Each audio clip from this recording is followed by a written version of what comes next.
Не просто фиксация реальности, а попытка заглянуть в суть вещей. Так можно описать творчество Мусы Мартазанова. Это человек, в чьей жизни гармонично переплелись строгая гражданская ответственность и тонкий мир искусства.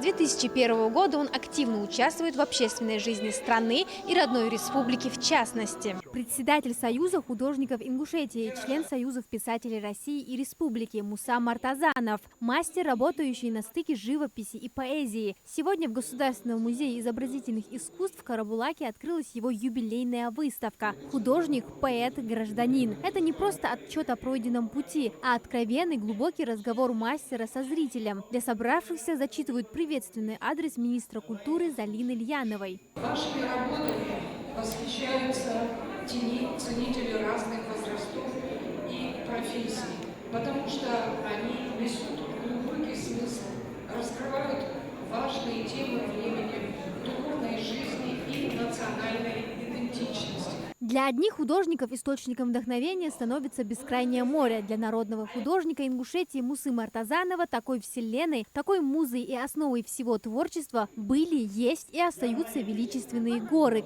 Они в каждом штрихе, в каждом цвете его картин, в строчках его стихов.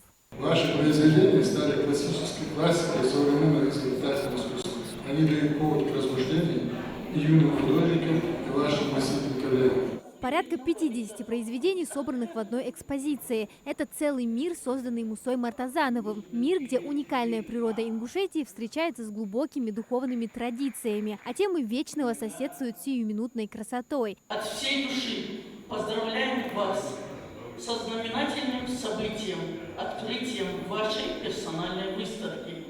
Это яркое и долгожданное событие еще раз показывает подтверждение вашего уникального таланта. Особенность этой выставки – открытие новой грани таланта Мартазанова. Впервые широкой публике представлены его работы в технике художественного стекла. Эта сложная капризная материя в руках мастера обрела ту же поэтичность и глубину, что и его холсты. Несколько дней назад я закончил работу «Арбузы и гранат». Значит, стекло Тиффани. Чем отличается эта работа от других работ? Тем, что я сюда смешал два материала. Эпоксидная смола я отлил зерна граната. И из стекла Тиффани сделал гранат сам по себе. На открытии выставки звучало много теплых, искренних слов. Коллеги по цеху, участники искусствоведы говорят о Мусе Яхьяевиче не только как о выдающемся мастере, но и как о человеке редкой души, который щедро делится знаниями. Вклад Мусы неоценим еще в том плане, что он, я могу абсолютно смело и уверенно сказать, что он один из первых в республике, кто стал работать с особенными детьми.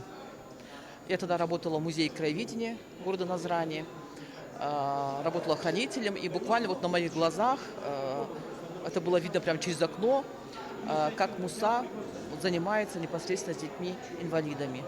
Эта выставка далеко не первая персональная в стенах музея, что говорит о признании Мусы Мартазанова как главного живописца республики. Его творчество, по словам искусствоведов, символ преданности выбранной профессии. Муса Яхьяевич прекрасно их передает, и самое интересное, ты погружаешься в эту атмосферу. Кроме этих работ, у Мусы Яхьяевича есть замечательные работы эзотерического характера, то есть они смысловые, и смысл в них очень глубокий. Они, кстати, поражают воображение своим символизмом. У нас очень мало художников-символистов.